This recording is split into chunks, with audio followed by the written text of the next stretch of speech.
Bienvenue à tous, vous écoutez Next Step, le podcast des entrepreneurs inspirants qui vous aide à passer à l'étape suivante. À chaque épisode, on vous propose de partir à la rencontre de personnes passionnées, d'écouter leur parcours et de vous en inspirer. Pour vous accompagner et vous guider dans cette aventure, nous serons deux. Je m'appelle Elisa et je suis avec Tariq. Bonjour Elisa, bonjour tout le monde. Alors comme vous le savez, nous sommes dans le studio de la Chambre de commerce de Bruxelles qui représente les intérêts des entreprises bruxelloises. Bessie aide et accompagne ses membres dans le développement de leurs activités. Et bien sûr, on remercie Bessie de rendre ce podcast possible. Avec l'accélération digitale de Telenet Business, osez développer votre marketing en ligne. Prenez gratuitement rendez-vous sur accélérationdigitale.be et clients ou pas, nos experts viendront vous expliquer comment. Pour cet épisode, nous sommes ravis d'accueillir Thierry Gore. Bonjour Thierry. Bonjour. Bienvenue dans Next Step, on est ravis de t'accueillir. Si tu es là aujourd'hui, c'est bien sûr pour nous parler de ta carrière entrepreneuriale et de ton dernier projet dont tout le monde parle à Bruxelles, le Wolf, le premier food market bruxellois, un véritable temple du food en plein cœur de la capitale, 17 restaurants, 755 places assises, un bar, une microbrasserie, un marché bio, une chocolaterie, bref, c'est quelque chose d'assez énorme. Mais avant d'en parler, revenons à ton parcours. Il est assez riche, c'est même difficile de te mettre dans une case, puisque tu as aussi eu une boîte de publicité cotée en bourse, mais revenons-en au début. Tu as commencé en lançant une série de médias papier dédiés principalement au sport, et tout cela en même temps que tes études en administration des affaires. Alors, est-ce que tu as toujours su, depuis tout petit, que tu allais devenir entrepreneur ? Alors, je suis déjà fort impressionné parce que tu connais à peu près mieux mon parcours que moi, ce qui est quand même assez exceptionnel. Non, effectivement, j'ai fait pas mal de choses, j'ai toujours bougé, j'ai toujours voulu entreprendre depuis tout petit. Et j'ai, sur injonction de mes parents, suivi des études, effectivement, en administration des affaires, puisque j'étais destiné à rentrer dans le groupe Ampin. Et là, je me suis dit, mais qu'est-ce que je vais faire dans un groupe pareil ? C'est juste pas possible. Et en fait, pendant mes études, comme j'adorais skier et que je voulais trouver des combines pour aller skier, souvent beaucoup pas cher, je me suis dit, je vais créer un guide des sports d'hiver. Et du coup, j'ai créé ce guide qui m'a permis d'être invité dans toutes les stations, de recevoir tout le matos, et je partais assez régulièrement. Comme je faisais ce guide en été pour préparer, pour le sortir en hiver, je me suis dit, tiens, ce serait sympa de faire un guide du tennis. Et de fil en aiguille, j'en suis arrivé à un guide du windsurf, un guide du golf, un guide du tout-terrain, etc., etc. Et là, t'avais quel âge ? Et là, je devais avoir 20 ans. Ok. Donc voilà, j'ai fait... avant ça, il faut savoir que j'ai travaillé dans une agence immobilière. Alors là aussi, un souvenir exceptionnel, je m'en souviendrai toute ma vie. Il m'explique comment ça se passe pour signer un compromis de vente, en disant, voilà, il faut demander 10% du montant de la somme, etc. Et il m'envoie dans un truc, il me dit, écoute, tu vas te faire la main dans un vieux café, qui est 7 rue de Rome, je m'en rappellerai toujours, à Saint-Gilles. C'est un truc qu'on a en portefeuille depuis plusieurs mois, c'est invendable. J'arrive, je ne dis pas que c'est moi, c'est le hasard, enfin c'est quand même assez amusant. Et je me retrouve devant 3 personnes qui me disent, voilà, on va acheter. Et là, je suis complètement flippé, parce qu'on va acheter... Moi, j'avais regardé un compromis, mais je n'avais jamais rempli un compromis. Donc, je ne savais même pas comment le remplir. Donc, à la lueur d'une lampe de poche, sur le bar, on a commencé à remplir le truc. Et puis, je suis arrivé au bout, et j'ai vu qu'il fallait donner 10% du montant pour acheter le bien. À l'époque, 120 000 francs belges, enfin, le bien, c'était 120 000 francs belges, donc il fallait 12 000 francs belges de l'époque. Et je me souviens, toute ma vie, j'étais rue Haute, parce que je lui ai dit, voilà, vous devez payer. Il dit, mais pas de problème, venez chez nous. J'étais rue Haute, je suis monté dans un appartement sans ascenseur. Le type a ouvert une boîte en fer et m'a donné de l'argent. Je suis rentré à l'agence immobilière, j'ai dit, voilà, c'est fait, c'est vendu. Ils m'ont regardé comme si j'étais un extraterrestre. Et ils m'ont dit, voilà, tu pars en Espagne vendre des appartements à Calpe. Donc, je partais avec un petit groupe en Espagne pour aller vendre des villas à Calpe. Donc, voilà, ça, c'était avant l'épisode des guides. Des guides, ok, très bien. Mais qu'est-ce qui fait que tu arrives à te lancer dans toutes ces choses-là ? Parce que tu parles... Donc, au départ, c'est quand même trouver des combines pour réussir à faire du ski gratuitement. C'est quand même le leitmotiv. Ça, c'est le départ. Mais alors, vous allez voir que tout ça s'enchaîne de façon assez amusante. Comme je fais un guide du tout-terrain, je rencontre Thierry Sabine, qui est l'inventeur du Paris-Dakar. Et Thierry Sabine cherche des bureaux à Bruxelles. Donc je lui dis, écoute, viens chez moi. Et il arrive chez moi. Et du coup, dans les teams, il y avait un team belge de moto qui était le team gauloise Yamaha. Il m'a dit, est-ce que tu pourrais éventuellement t'occuper de la promotion de ce team ? Bon, moi, je n'avais jamais fait de promotion des ventes ou de communication promotionnelle de ma vie. Donc je me suis occupé de ça. De fil en aiguille, Yamaha m'a demandé de faire des choses. Et puis Total, qui était un des sponsors, m'a demandé de faire des choses. Oui, tout s'est enchaîné comme ça par contact. Et puis j'ai créé une boîte de com. Et je me suis dit, pour aller très vite, beaucoup plus fort et beaucoup plus haut, je veux aller voir le pape de la com en Belgique à l'époque, qui était Eddie Gabarski, Oui. dont j'écoutais d'ailleurs sa fille Tania en venant ici à la radio sur une chaîne concurrente. Et j'ai dit à Eddie, voilà, je veux faire une boîte de promotion des ventes et je veux être associé avec toi parce que je vais traiter en promotion tous les clients que tu traites toi en pub. Et puis c'est comme ça que ma carrière dans la communication a débuté. Et dans la pub aussi. Et digital, un peu. Après, alors bon, il y a eu toute une série de sociétés diverses et variées, avec des énormes réussites et des énormes échecs, parce que je crois que la vie d'un entrepreneur, c'est aussi ça. Bien sûr. Dont la dernière qui a été un énorme succès et puis un énorme échec, qui s'appelait Polygone, qui est une société qu'on a créée en 2006 à 22 personnes. On était près de 300 4 ans plus tard, en 2010, on a rentré en bourse. Et puis je vous passe les détails, mais il se fait que des acquisitions françaises qu'on avait faites à l'époque se sont révélées être un désastre, et la boîte est tombée en 2012. Je l'ai quittée avant, parce que bon, moi, mon apport, c'est d'amener des concepts et de créer des concepts innovants. Et de quitter le navire quand il faut ? Non, absolument pas, justement pas, parce que s'il y en a bien un et le seul de tous les administrateurs, de tous les actionnaires qui est encaissé en termes financiers, c'est moi. Je suis le seul à avoir pris mes responsabilités en tant que caution solidaire et indivisible. Et je peux vous dire que ça fait très très mal et ça coûte très très cher. J'imagine. J'ai pas de problème à perdre le fruit de ce qu'a fait un entrepreneur parce que ça fait partie des risques d'un entrepreneur.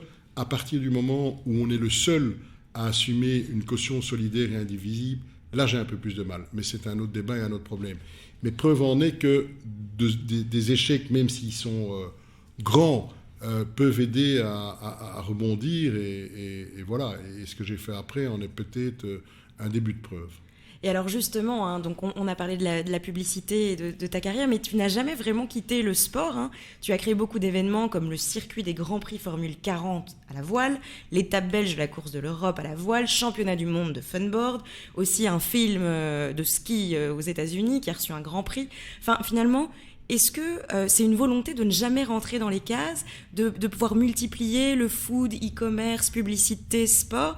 Comment est-ce que ça se passe, ou c'est très instinctif ? D'abord, je suis terriblement inquiet parce que... Tu as oublié... Non, mais tu connais quasi mieux ces événements ma vie que moi. Non, mais tout est un concours de circonstances. Alors, je vais vous raconter l'épisode des bateaux parce que c'est aussi un truc qui est juste incroyable. Donc, à l'époque, je fais de la communication et j'ai comme client Richemont. Et il y a le succès du Côte d'Or qui sponsorise un bateau et Richemont me dit, voilà, on voudrait sponsoriser un voilier Formule 1. Mais il nous faut un co-sponsor, parce qu'on a 30 millions de francs belges à l'époque et il en fallait 60. Et donc, je leur dis, écoutez, trouvez un co-sponsor avec un cigarettier, vous êtes gentil, mais moi, je m'en sens vraiment pas capable. Par contre, il y a une nouvelle discipline qui se lance, qui s'appelle les Formules 40, 40 pour 40 pieds, c'est-à-dire des catamarans qu'on peut replier, si je puis dire, et mettre dans des containers pour les amener dans les courses. Et là, je pense qu'il y a vraiment un truc à faire. Et du coup, il fallait absolument une manche belge, puisque Richemont était une marque de cigarettes belge. Donc, j'ai été à la Fédération française de voile qui gérait l'ensemble du système, en disant, voilà, je vais organiser le Grand Prix de Belgique. Je n'avais jamais fait de voile de ma vie, je n'avais jamais vu un bateau peut-être bien, mais jamais organisé une course de voile. Et donc, ça s'est enchaîné. On a fait après ça le Grand Prix de Genève sur le lac de Genève, on a fait le Grand Prix de Barcelone, et on avait tout le circuit de Formule 40 sur lequel on avait 2 semi-remorques qui trimballaient tout le village VIP. Donc tout ça, c'est des accidents, mais qui font que ça devient d'un tout petit truc, on arrive à un truc qui est quand même assez énorme en fin de parcours. Et quel est le fil directeur de tous ces accidents, si on peut en trouver un ?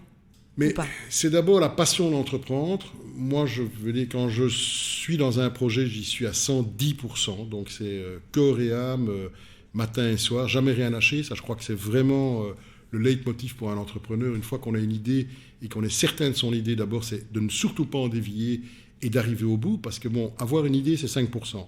La mettre en place et arriver à la ligne d'arrivée, c'est 95%. Alors les idées, tout le monde en a.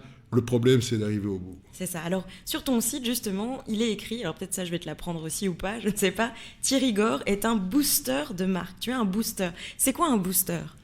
Mais il y a un jour où j'étais à Montréal à une conférence qui s'appelle C2MTL, qui est Creativity and Commerce Montréal, qui est extraordinaire, qui est une conférence qui est menée par Sidley, qui est la plus belle agence de pub au monde, d'après moi, associée avec le Cirque du Soleil, et qui fait venir des gens passionnants comme Richard Branson, Philippe Stark, Diane von Furstenberg et des gens comme ça. Et il y a un Canadien qui m'a dit, en fait, tu es un allumeur d'étoiles. Et je pense que c'est vrai que je réveille avec les gens qui bossent avec moi, parce que c'est toujours un travail d'équipe, je vais chercher vraiment ce qu'ils ont de plus profond et parfois de plus insoupçonné chez eux. Au Wolf, il y a un gars qui est préposé au débarrassage, qui a eu une idée pour faire un chariot de débarrassage assez révolutionnaire, on va le fabriquer. Donc, moi j'adore d'avoir des gens qu'on sort des cases et qu'on met autre part, parce que je pense qu'il n'y a rien de pire dans une vie que de rester justement dans les cases. Tout à fait, à l'image de ton parcours d'ailleurs. Exactement, oui. Alors justement, le Wolf, aujourd'hui on parle beaucoup de ton dernier projet, le Wolf, le premier food market bruxellois, qui t'occupe déjà depuis de longs mois, si ce n'est pas de longues années. De longues années, oui. Voilà, est-ce que tu peux nous parler de ce dernier bébé ? Alors le dernier bébé, c'est un gros bébé, hein, oui. D'abord. D'abord, il a été rendu possible par le fait qu'il y ait des actionnaires qui ont suivi le projet, parce que bon, c'est quand même un pari énorme, c'est des gros investissements. Et donc, il y a Paul et Michel Alterman qui ont suivi le projet avec Pascal Vanham du groupe Chou de Bruxelles, bien connu de la place, parce que moi, je ne viens absolument pas de l'Horeca, donc il fallait vraiment des gens qui soient spécialisés dans le domaine pour pouvoir suivre tout ça. Et bon, je pense que c'est vraiment quelque chose qui manquait à Bruxelles. On le voit dans toutes les capitales du monde. 400 000 m² de food market qui sont construits en Europe en 2019. Bon, juste impensable que Bruxelles n'ait pas son food market. Et c'est sûr que la localisation près de la Grand Place, près de la gare centrale, près de la rue Neuve, et la majestuosité du lieu ont pu rendre possible quelque chose qui, combiné à la qualité de ce qu'on peut y trouver en termes de nourriture, fait que je pense que les Bruxellois répondent à l'appel et les touristes aussi, et que ça va peut-être être un succès. Maintenant, pas de panique, on est juste au début. C'est ça. Donc il y a des effets on peut rappeler peut-être la date d'ouverture ? 14 décembre. Voilà. Donc voilà, on a fait plus de 120 000 personnes en un mois de temps, donc c'est quand même assez impressionnant. Enfin, les premiers impressionnés, c'est nous, hein, pour être très clair. Avec tout ce que ça implique comme problématique au niveau du bar et autres, parce que c'est sûr qu'on a eu des critiques, et c'est légitime, et c'est logique, mais d'un seul coup, on se retrouve la première affaire Horeca de Belgique, avec 4000 personnes en moyenne tous les jours. Donc, combien de personnes travaillent sur le site à peu près ? À peu près 140 au total. D'accord. Parce que bon, des jours comme un lundi, je voyais Cédric Lejeune Cook & Book qui était là hier et qui était lundi soir. Il me dit, qu'est-ce que vous avez comme monde lundi ? Je dis, mais tu rigoles ou quoi lundi ? Il n'y a personne. Mais c'est sûr que chez nous, quand il y a 500 personnes, il n'y a personne. Puisqu'il y a près de 800 places assises. Donc, mais voilà, mais 500 personnes un lundi soir à Bruxelles, il n'y a pas 36 endroits qui font ça. Donc nous, voilà, c'est le jour le plus faible, entre guillemets, mais en attendant, ça reste correct. Maintenant, de nouveau, pas de panique, il ne faut pas s'emballer trop vite, il faut qu'on tienne sur la longueur. Bon, le gros avantage, c'est qu'on a démarré très fort, donc on est obligé de resserrer toute une série de boulons. Et là, par exemple, l'app de commande a été mise en place hier, donc depuis hier, on peut commander avec l'application. Du coup, on gagne un temps fou. Le delivery va être mis en place dans les tout prochains jours, donc tout est en train de se mettre en place. Le marché bio ouvert samedi passé, la microbrasserie va commencer à tourner à partir du 20 janvier. Donc voilà, la vitesse de croisière va tout doucement être atteinte. Est-ce que ça a été un challenge de donner envie à 17 restaurateurs de suivre l'aventure, enfin d'y participer ? Alors oui et non. Oui, parce que ça a pris du temps. Donc il y a une série de gens qui ont signé, et puis ne voyant pas venir les choses, parce que les permis, enfin je vous passe les détails, ils ne sont pas venus, enfin ils n'ont pas continué dans l'aventure. Bon, c'est probablement les premiers à se mordre les doigts aujourd'hui, mais voilà, c'est la vie. Alors, le modèle économique qu'on a qui casse aussi tous les codes, puisqu'il n'y a pas de loyer, mais un pourcentage sur le chiffre d'affaires. Donc, on est obligé que ça fonctionne. Je veux dire, si ça ne fonctionne pas pour eux, ça ne fonctionne pas pour nous. C'est ça. Et donc, ce modèle économique-là fait aussi que c'est très attractif pour les restaurateurs. D'ailleurs, il y a 40 restaurants à peu près qui sont sur la liste d'attente. Et on reçoit des demandes, tous les 2 jours, on a des demandes de France, de l'étranger, de partout. Donc, c'est la preuve qu'il y a quelque chose qui se passe. Ça, c'est sûr et certain. Maintenant, tout ça, il faut le gérer, il ne faut pas lasser, voilà, c'est une Formule 1 qu'il faut bien huiler et où il faut serrer les boulons constamment. C'est ça, très bien. Eh bien, écoute, merci pour cette première partie. Je vais maintenant laisser la parole à Tariq qui nous écoute depuis tout à l'heure. Merci. Merci. Thierry, merci d'être là. C'est un plaisir de t'avoir. Toi qui as lancé autant de business. Est-ce que tu peux nous donner un petit peu les critères qui font que tu décides justement de te lancer à 100% dans un et pas l'autre, sachant que tu en as fait peut-être 30, hein, si j'ai bien compté. Alors, je vais d'abord vous raconter une anecdote pour vous expliquer comment j'ai connu Tariq à l'époque. Je suis dans un restaurant à midi. J'avais un site d'e-commerce de meubles, design. Et j'entends la table d'à côté, c'est-à-dire Tariq et son associé, qui sont en train de parler d'achat de meubles chez Ikea. Et là, je plonge sur lui et je lui dis non, attends, vous n'allez pas aller acheter chez Ikea, voici ma carte, allez voir ce site, etc. Et j'ai vendu à Tariq et à son associé, dans le cadre de Smartflat à l'époque, une série de meubles. Donc ça, c'est pour la petite histoire. Donc c'est chaque fois des rencontres et des opportunités. Du coup, j'ai oublié la question. La question, finalement, c'était qu'est-ce qui te décide de faire, de choisir un projet ou l'autre. Mais l'exemple que tu donnes, je l'aurais raconté aussi. C'est finalement une des compétences essentielles, peu importe ce que tu lances, c'est la capacité à vendre. Et à vendre, c'est créer du lien, parce que je crois que c'est finalement ce qu'on s'est fait. Je crois que c'est la seule personne qui m'a vendu un truc dans un lunch comme ça, au moment du café. Mais au-delà de ça, on a surtout créé une relation. Oui. Et je pense que c'est... Enfin, qu'est-ce qui est le plus important pour toi, être un vendeur ou créer des relations ? Ah non, certainement pas être un vendeur. D'ailleurs, dans le choix des restaurants, moi je dis toujours que d'abord le choix c'est la qualité des restaurateurs, mais c'est aussi le fait que je pourrais partir en week-end avec eux. Donc moi j'ai passé l'âge à m'emmerder avec des gens qui viennent avec des... Voilà. Donc c'est effectivement, c'est des rencontres. Et je crois que la vie, ce n'est que ça. Donc voilà. Alors moi ce qui me drive, c'est la passion pour faire quelque chose d'innovant où je vais apprendre des choses, où je vais rencontrer des gens. Je crois que ça, c'est vraiment le guide. C'est jamais l'argent. Parce que l'argent, je veux dire, si on fait un business pour gagner de l'argent, il vaut mieux arrêter tout de suite et faire autre chose. Je veux dire, c'est comme un joueur de tennis ou un joueur de foot, il joue d'abord au foot. Et puis s'il joue bien, tant mieux, il va gagner de l'argent. Mais c'est jamais lié. Jamais de chez jamais. En fait, moi je dis toujours, il y a deux types de personnes qui font du business. Il y a ceux qui le font pour l'argent et ils sont super focus et ils sont contents de vendre, je ne sais pas moi, des frites toute la journée parce qu'ils s'enrichissent et qu'ils ont une grande caravane et puis un grand château. Et puis tu as ceux qui sont passionnés et qui veulent faire plein d'autres business. Et moi je pense qu'il faut juste savoir dans quelle case on se situe, parce qu'il y a besoin de gens qui font la même chose tout le temps pendant 30 ans, et il y a besoin de gens qui changent jusqu'à... tu prends un Elon Musk, tu vois, qui... Oui. Donc, mais en tout cas, ce que ça montre dans ton parcours, c'est que on peut faire une belle et riche carrière en étant drivé par la passion. Ah, voilà. évidemment. Oui, non, mais c'est... Je veux dire, moi, je ne vais pas dire que j'ai jamais travaillé de ma vie, parce qu'il y a quand même des côtés qui sont parfois très contraignants et tout. Mais entre guillemets, j'ai jamais, à partir du moment où on se lève tous les matins en disant « Yes, youpi, je vais faire ça, je vais rencontrer des gens et tout », bon, voilà, c'est prodigieux, quoi. Je vais donner un exemple tout à fait idiot. Je vois, après ce rendez-vous-ci, une personne qui installe des presses à carton pour qu'on presse les cartons. Et Dieu sait si chez nous, c'est un vrai problème, pour ensuite les reconditionner et en faire des meubles. C'est juste génial, quoi. Moi, j'ai envie de savoir comment ça fonctionne, machin et tout. Et en plus, ils rachètent le carton. Donc, en plus, ça va nous faire gagner des sous. Et ça nous enlève un problème. Ça, je trouve que c'est des solutions qui sont juste magiques. Et rien que pour ça, ça fait du bien de se lever le matin. Tout à fait. Tu as dit tout à l'heure, il ne faut jamais rien lâcher, il faut aller jusqu'au bout. Et ça, je suis complètement d'accord. On ne crée rien sans des années de douleur, quoi, je veux dire. Mais on peut avoir un coup de chance, comme on peut gagner au loto, quoi, finalement. Mais... il reste qu'il y a quand même des moments où il faut savoir arrêter. Et pour toi, quand est-ce que, quand un projet s'est terminé, à quoi est-ce qu'on comprend que ça ne sert plus à rien ? Je veux dire, le projet du Wolf, là, le bébé, maintenant, il est en train d'être bercé. Bon, je veux dire, dès qu'il sera bercé et qu'il marchera tout seul, moi, j'ai plus beaucoup d'utilité. Moi, je ne suis pas un gestionnaire, moi. Pas du tout, du tout, du tout. Je ne sais pas compter, les assurances et tout ça, ça m'emmerde. Donc, c'est pas moi. J'ai la chance d'être excessivement bien entouré dans ce projet. Par exemple, par Alexis Malherbe, qui est le CEO du projet et qui s'occupe de l'opérationnel. Et donc, ça, je crois que c'est...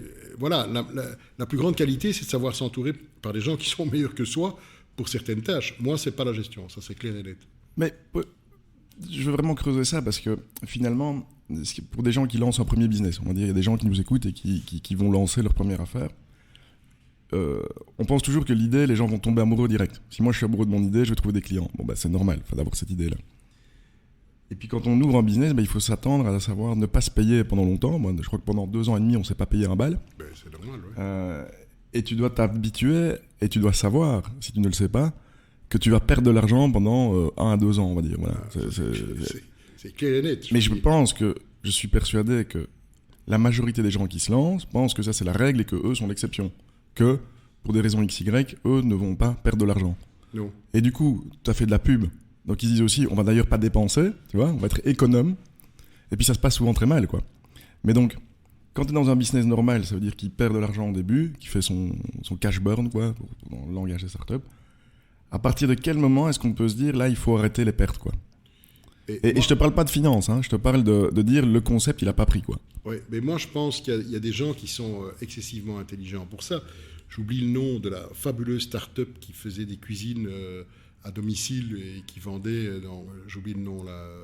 Menu Nexor. Menu Nexor. Qui est venu dans ce podcast, d'ailleurs. Voilà. Je veux dire, Nicolas est un mec absolument génial. Il a levé beaucoup de sous, il aurait pu se dire je continue. Et il a eu l'extrême lucidité de se dire ok, j'arrête. C'est juste fabuleux. Dans un autre domaine, mais là, ils ont été quelque part forcés. Mais Take It Easy, c'est un peu le même système. Et quand on voit comment ils rebondissent avec Cowboy, c'est bien la preuve qu'on peut avoir des échecs. Et cette culture, entre guillemets, anglo-saxonne de l'échec, qui fait qu'on apprend plutôt qu'on a un échec. Et donc, on rebondit beaucoup mieux derrière. Mais elle commence, entre guillemets, à se voir en Belgique. Et c'est pas plus mal. Parce que je vous dis, moi, la faillite de Polygone, j'ai fait la une de tous les journaux. Il ne faut quand même pas oublier ce genre de détails. Indépendamment, je vous dis que ça m'a coûté des millions. Je dis bien des millions. Mais voilà, ça fait partie du parcours, ça fait partie de la vie. Je ne vais pas dire que c'est anecdotique, mais quelque part, j'ai envie de dire oui, c'est anecdotique, parce qu'il y a d'autres choses derrière. Mais c'est sûr qu'un gars qui lance son business, il va en baver, mais alors de chez en baver. Hein. Moi, je veux dire, le Wolf, par exemple, pendant 2 ans, tous les jours, j'étais au Wolf. Il n'y avait rien, c'était vide, mais j'y étais tous les jours pour surveiller les travaux, les trucs, les machins et tout. Parce que c'est comme ça. Si on veut que ce soit exactement dans l'esprit de ce qu'on a imaginé, il faut rien lâcher. Il faut se dire que ça va être très très dur, mais que la récompense au bout, elle est juste exceptionnelle. Si ça fonctionne, parce qu'il faut encore que ça fonctionne. Hein. Savoir que dans l'Oreca, juste un petit détail, sur 10 nouveaux business Oreca, il y en a un qui fonctionne. Sur 10 projets qui fonctionnent, il y en a un qui est rentable. On parle de 1 projet sur 100. Hein. Donc, on a vraiment intérêt à être différenciant, à bien calculer son coût et à savoir... Oui, c'est un métier exceptionnellement dur, risqué, etc. Alors, je vais juste raconter une anecdote sur l'Oreca. Bon, on était 270 à peu près dans le groupe Polygone. Quand j'ai terminé ça, j'ai fait un concept qui s'appelait le Yogourt Farm, qui était rue du Bailly, qui était des yogourts salés et sucrés. Il y avait 5 personnes. Donc, je suis passé partout, la plonge, le truc, le machin, la caisse. Parce que bon, un business, il faut comprendre comment ça fonctionne. Donc, si on ne sait pas comment ça marche, ça sert juste à rien. C'était plus compliqué de gérer 5 personnes dans l'Oreca que dans un autre secteur complètement différent, 10 fois plus ou 100 fois plus. Donc, voilà, chaque secteur a ses spécificités. Mais c'est pas simple, voilà, il faut le savoir. Quelque business qu'on fasse, ce n'est pas simple, il faut s'accrocher. Et aujourd'hui, on est en 2020. Pour toi, qu'est-ce qui a radicalement changé pour faciliter le lancement d'un business, tu vois ? Qu'est-ce qui est plus facile aujourd'hui ? Alors, moi, je dirais qu'on est vraiment à une bascule. Et ce qui est très amusant, c'est que les gens de ma génération, puisque je ne suis plus un perdreau de l'année, n'ont pas tous compris ça. Et ça, c'est dramatique. Parce qu'il y a encore des tas de business models. Bon, moi, j'ai ouvert hier un compte chez Belfius et une semaine avant, chez Revolut. On n'est pas dans le même monde, quoi. Je veux dire, il y a un truc, on a rempli 36 papiers, il y a 14 personnes, on se demande quelle est la couleur de votre slip, de votre brosse à dents et tout le reste, et Revolut, en 3 minutes, c'est fait et c'est parti. C'est ça le changement de paradigme. Et il y a des tas de gens qui ne comprennent pas ce changement de paradigme. Et ceux-là, ils vont droit dans le mur. Et il y en a, je pense, beaucoup plus qu'on le croit. Et donc, ça ouvre aussi le champ de tous les possibles à des entrepreneurs, parce qu'avec le digital, on peut faire beaucoup de choses. Et donc ça, je pense que c'est fondamentalement différenciant de ce qui se passait il y a même 5 ans ou 10 ans. Alors, moi je dis souvent, enfin, je reste persuadé que la technologie, moi j'adore la technologie évidemment, c'est même devenu mon métier finalement, mais la psychologie humaine, elle n'a pas changé, tu vois.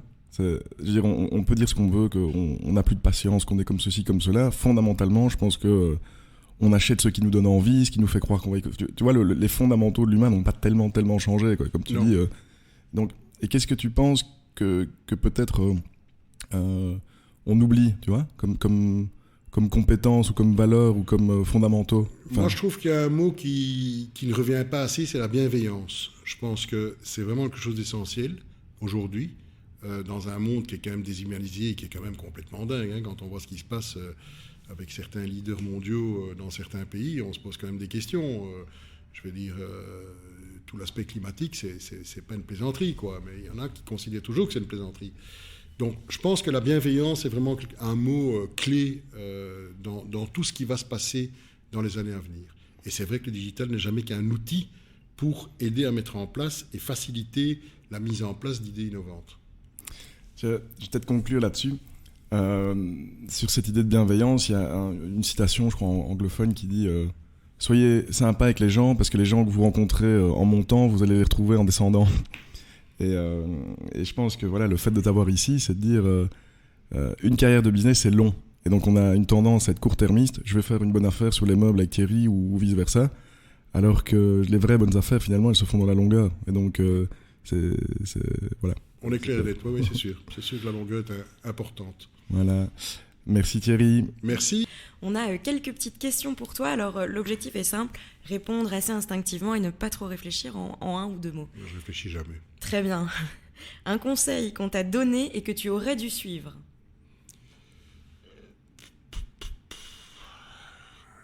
Être moins rapide.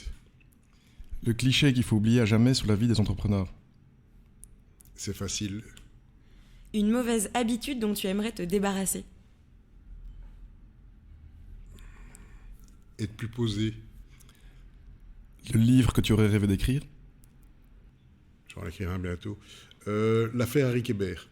Alors c'est la fin de ce podcast, merci pour votre écoute, on espère vous avoir inspiré, merci Thierry, merci Tariq, n'hésitez pas à commenter et à nous donner votre avis, on se retrouve très vite pour un prochain épisode. Merci. Merci. Merci. Au revoir.